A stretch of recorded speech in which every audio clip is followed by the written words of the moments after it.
नमस्कार। आज भारतीय शेयर बाजार में काफ़ी अच्छी रौनक देखने को मिली।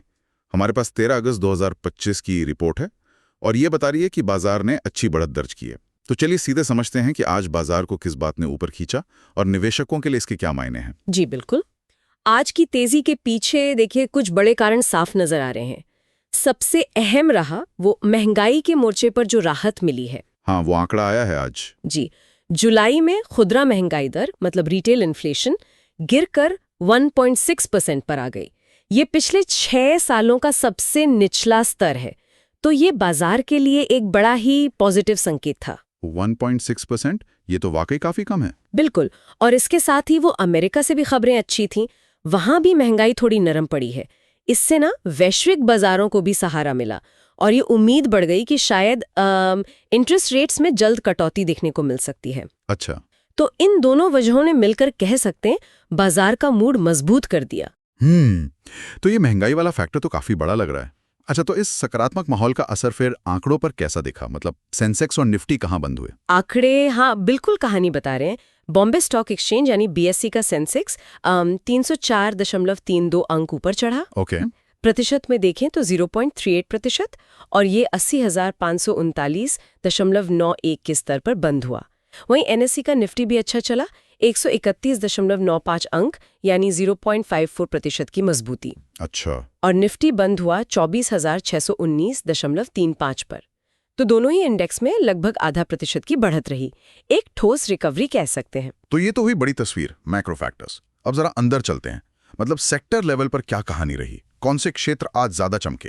यहाँ तस्वीर थोड़ी मिली जुली है लेकिन दिलचस्प है। सबसे ज्यादा तेजी जो देखने को मिली वो थी निफ्टी फार्मा इंडेक्स में, करीब 1.7% ऊपर। फार्मा? हाँ। अच्छा। हाँ, हो सकता है कुछ डिफेंसिव खरीदारी हुई हो या कोई सेक्टर स्पेसिफिक खबर हो।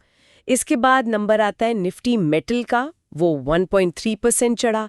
और फिर निफ्टी ऑटो जिसमें 1.1% की तेजी थी। ऑटो में तो समझ आता है, ब्याज दरों वाली उम्मीद। बिल्कुल बिल्कुल वही कनेक्शन लगता है। और इनके अलावा जैसे मीडिया, रियलिटी, इंफ्रा, ये सेक्टर्स भी हरे निशान में ही बंद हुए। और क्या कुछ सेक्टर्स पीछे भी रहे? मतलब कहीं गिरावट भी थी? हाँ, बिल्कुल। हर सेक्टर एक साथ नहीं चलता। जैसे निफ्टी एफएमसीजी और निफ्टी पीएसयू बैंक, साथ ही निफ्टी एनर्जी, इनमें आज हल्की सी गिरावट देखने को मिली। ओके। शायद थोड़ी मुनाफा वसूली हुई हो या फिर महंगाई घटने का उतना सीधा असर इन पर ना दिखा हो। ठीक है। तो इस ओवरऑल बढ़त का निवेशकों की कुल संपत्ति पर क्या असर पड़ा? मार्केट कैप का कुछ जिक्र था रिपोर्ट में? हाँ, वो आंकड़ा भी जरूरी है। वो दिखाता है कि ओवरऑल सेंटिमेंट कैसा था।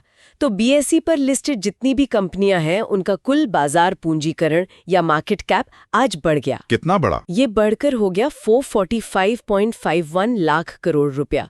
पिछले कारोबारी दिन ये 443.30 लाख करोड़ रुपया था। अच्छा। यानी एक ही दिन में निवेशकों की संपत्ति में करीब 2.21 लाख करोड़ रुपए का इजाफा हुआ। 2 लाख करोड़ से ज्यादा? ये तो काफी बड़ा आंकड़ा है। जी हाँ, ये दिखाता है कि निवेशकों का भरोसा आज मजबूत था, खासकर वो महंगाई के आंकड़े आने के बाद। हाँ, अगर हम बड़े शेयरों की बात करें, सेंसेक्स पैक में कौन से नाम आगे दौड़ रहे थे? सेंसेक्स के 30 शेयरों में से देखिए 22 हरे निशान में बंद हुए। तो पार्टिसिपेशन अच्छा था। भारत इलेक्ट्रॉनिक्स लिमिटेड BEL वो सबसे ऊपर रहा, करीब 2.25% की तेजी के साथ। ओके, BEL टॉप पर। जी। इसके अलावा ऑटो स्पेस से टाटा मोटर्स और महिंद्रा एंड महिंद्रा, और बैंकिंग से कोटक महिंद्रा बैंक, इन सब में भी अच्छी 1.5 से 2% तक की मजबूती थी। इटर्नल भी अच्छा चला। और दूसरी तरफ गिरने वाले शेयर कौन से थे? गिरने वाले शेयर कम थे, सिर्फ 8। इनमें अदानी पोर्ट्स में सबसे ज्यादा गिरावट थी, करीब 0.78%। इन एक्सिस बैंक, ये कुछ और बड़े नाम थे जो हल्के लाल निशान में बंद हुए, लेकिन गिरावट ज्यादातर 0.5% के दायरे में ही रही। मतलब कोई बड़ी बिकवाली नहीं थी इन नामों में। तो कुल मिला के इंडेक्स ऊपर थे, ज्यादातर बड़े शेयर भी बढ़त में।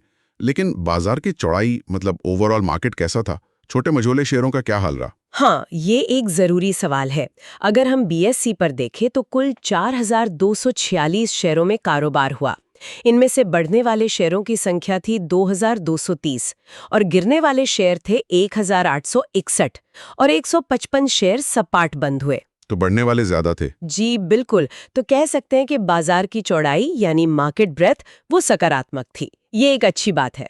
ठीक है, तो कुल मिलाकर आज का दिन भारतीय बाजार के लिए काफी हद तक सकारात्मक रहा और इसका श्रेय मुख्य रूप से महंगाई में नरमी और कुछ हद तक वैश्विक संकेतों को जाता है। बिल्कुल सही कहा आपने।